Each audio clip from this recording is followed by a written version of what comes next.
Noch Petersburg. Upon the Alter Rebbe's arrival from Petersburg, letter number 2. This letter, after his release from imprisonment, 53 days of trumped up charges against him for being a rebel of the Tsar of Russia, sending funds to the foes of the Russians, which was the Ottoman Empire. And at the time, the Ottoman Empire controlled Eretz Yisrael, the Holy Land of Israel. And yes, he did send funds to Israel, not to the Ottoman Empire, not to the Turks, but to the very poor Jews that were there that needed the help of others. So yes, he did, and many other things that were slanderous statements made about him, and eventually it became clear who the Alter Rebbe is, a holy individual, and exonerated completely from any charges. So this is the letter that he writes to his Chassidim at that time. Very powerful letter. It begins with the following words that were said by Yaakov Avinu Jacob, our forefather. These words were a plea to God that he should be saved from his brother Esau, who was coming after him after 20 years of being away from home and finally amassing his family and coming back with the wealth that he had to come back home. And he's going to encounter Esau, so he's pleading to God.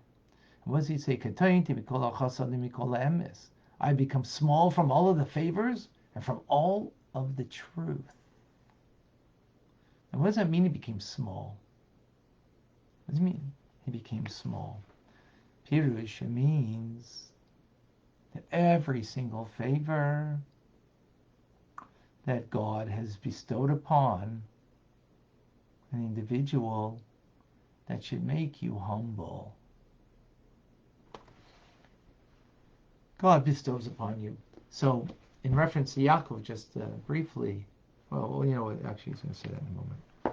So every single favor that God bestows upon an individual, that ought to make you very humble. As God's right hand embraces me, meaning that God has brought me closer to him, more intensely before him. What does that ought to do? Make you more humble.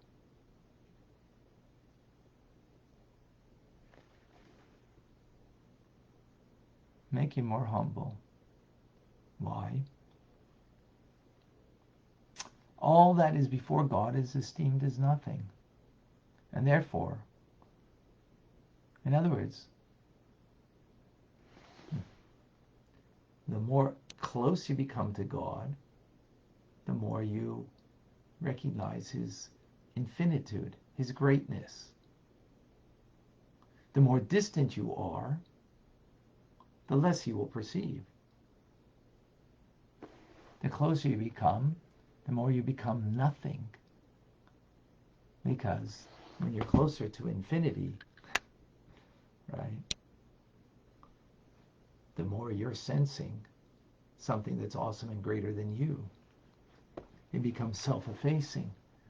So when God does a favor for you, he brings you closer to him. That will bring then the kindness, the loving kindness that Avram embodied. Then what did he say? I am but dust and ashes. In other words, when he felt God's closeness, it just made him feel nothing of himself, dust and ashes.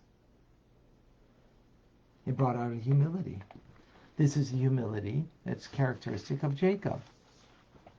Now, even though Jacob was justified in the fear of Esau,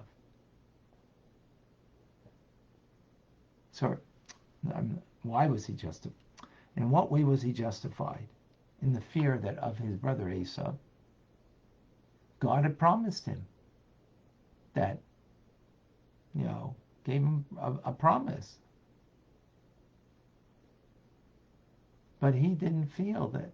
He felt that all of the promises that God gave, he had already, what's the word I'm looking for? Sort of, he felt insignificant because God had done so many favors to him. He came with nothing when he crossed the Jordan, and now came with a family, with children and wealth. And therefore, he'd been given so much that he felt unworthy now that he should even be saved, or that any other favor should be done to him. And maybe I did something wrong that now I'm undeserved. This is different, says the Alter Rebbe, than the other side, the unholy side. What we just spoke about is the holy side, when a favor is done to you by the Almighty. But then there's the counterpart, the unholy side. There's also kindness that's given there. But that is like Ishmael. He personifies also kindness, as his father, Avram, is the personification of kindness, of holiness. He personifies chesed of klipa. What is that? When kindness is shown to Ishmael and of that ilk, a person grows in pride, arrogance, and self-satisfaction. Rather than bringing out a humility, it brings out an arrogance. Of course I'm deserved. Of course it's coming to me. I feel good in me. So, concludes the Alter Rebbe in this letter to his Hasidim after the events that occurred of him being incarcerated for 53 days. Hasidim not knowing what the end could be.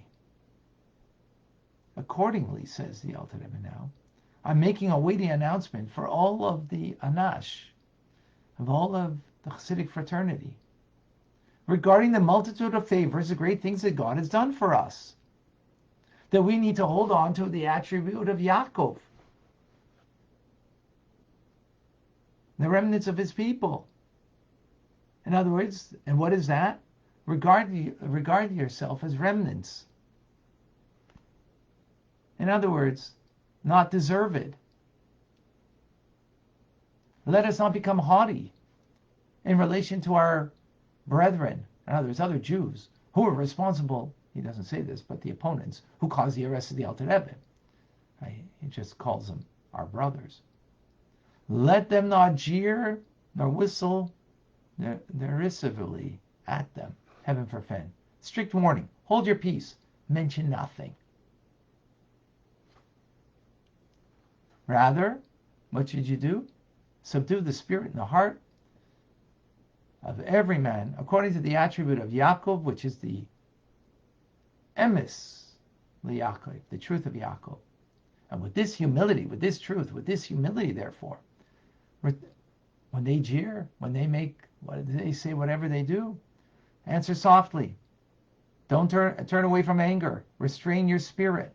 And perhaps God will put some loving response into our brethren's heart. As water reflects one's face, so too does the heart of one man reflect the heart of another. Very powerful letter.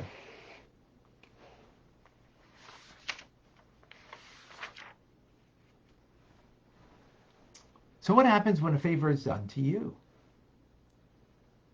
What a person does a favor to you that was way beyond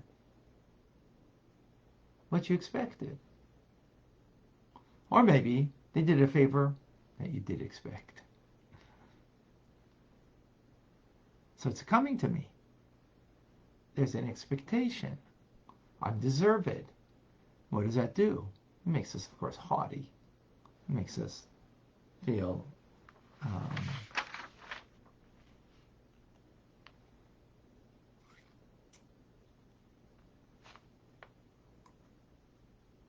makes us feel self-satisfied.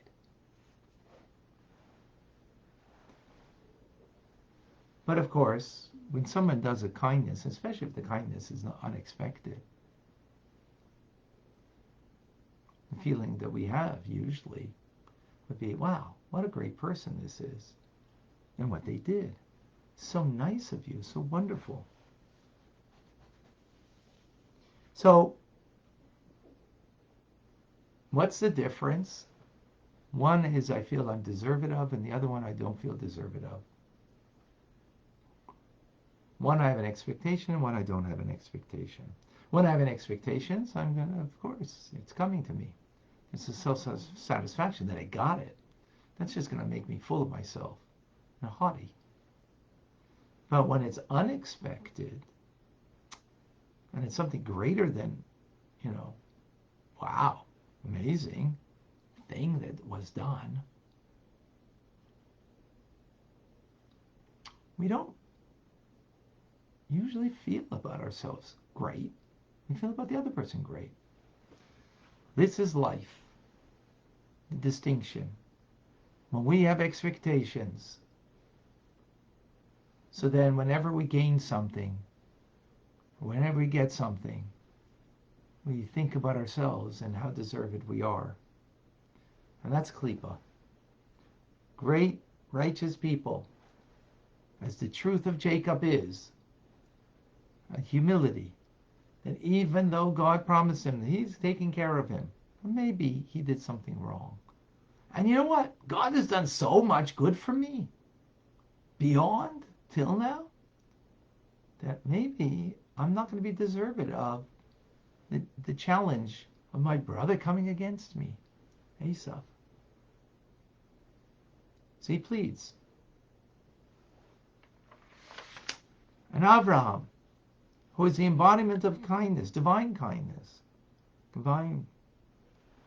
And what does he refer to himself? Dust and ashes. Not deserved. It's not coming. So, what's the take home over here? Whenever a kindness, a small kindness is done,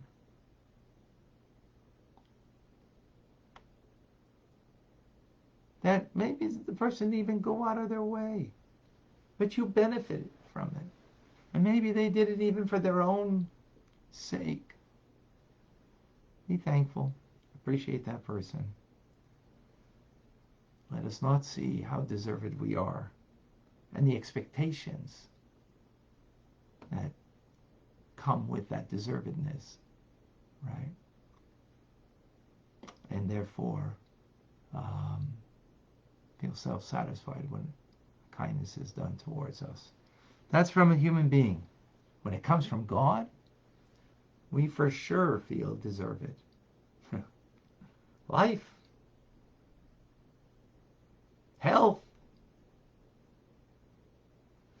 So when livelihood is down, it's an expectation. What do you mean? Health is not the way we'd like it to be. There's an expectation that we're deserved of something. But in the end, really we're not.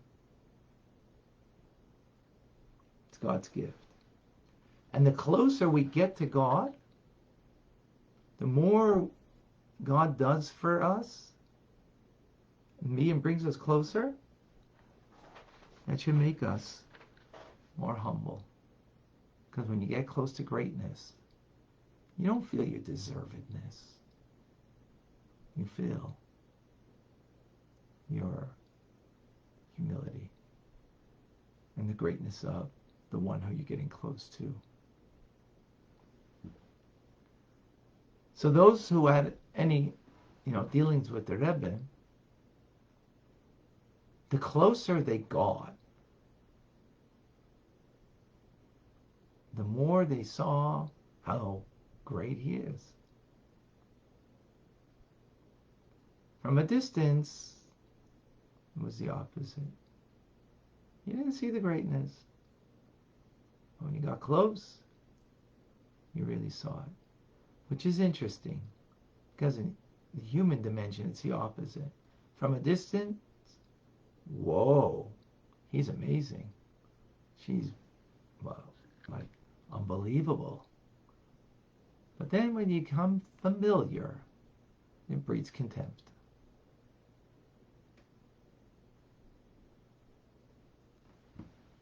Not with holy people, and definitely not with God.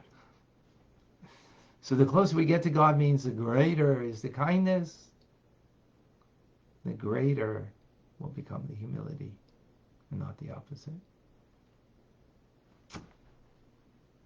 All right, any questions, any comments? I have a comment. Go ahead, Batya. Please share. I just wanted to say, from my experience, personal experience, when there's expectations specifically set upon other people, whether it's close family members, friends, co-workers, or anyone, when there's an expectation there, it's a setup for disappointment.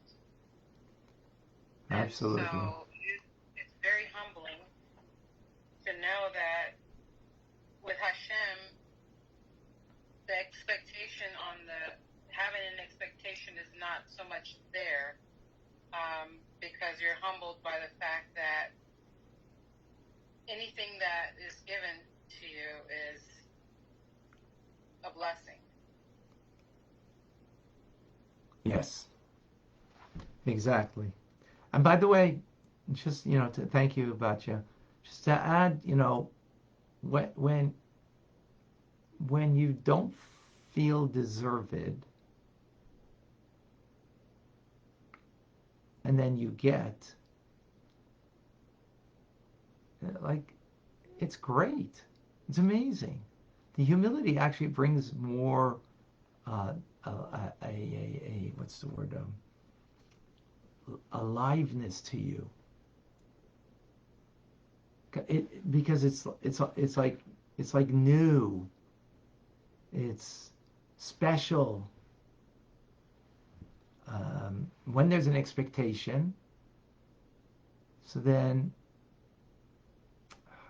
the newness isn't there, the freshness, and you're not alive in the engagement of it. Yeah, thank you.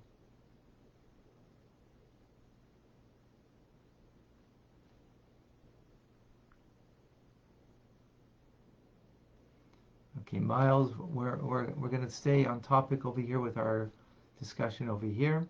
So if anybody has a question on what we're talking about over here.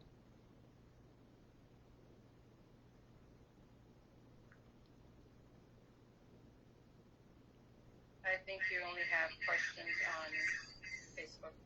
Yeah, I see. Davida, how do we know when someone is right for us, and to beg Hashem to answer our prayers, or just to accept his decision while he is giving us that situation?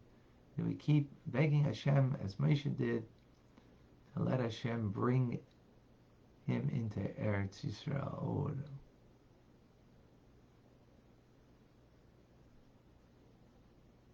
I don't know what that right is for you.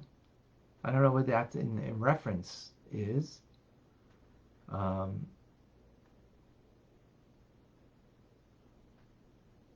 So it's a very hard thing for me to understand, to respond to.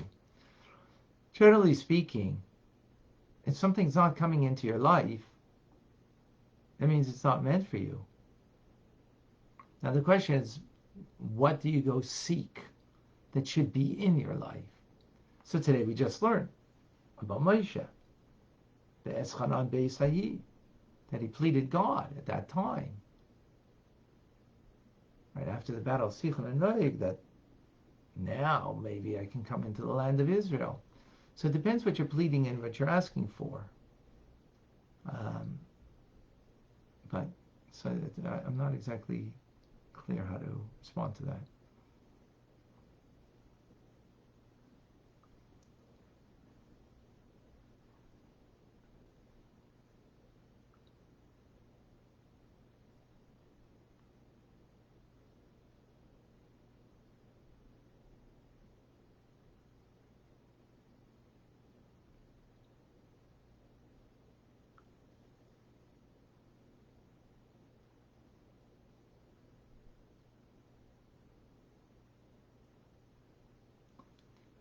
Okay. Pedro, I don't see. Yeah, it's a TRC question, exactly. Navita. Yeah. John, I don't see your question. If you could repost it. Anybody on Instagram? No questions? No, I don't see.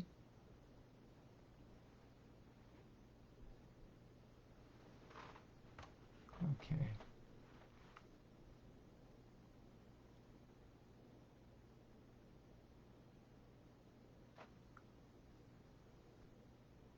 Um,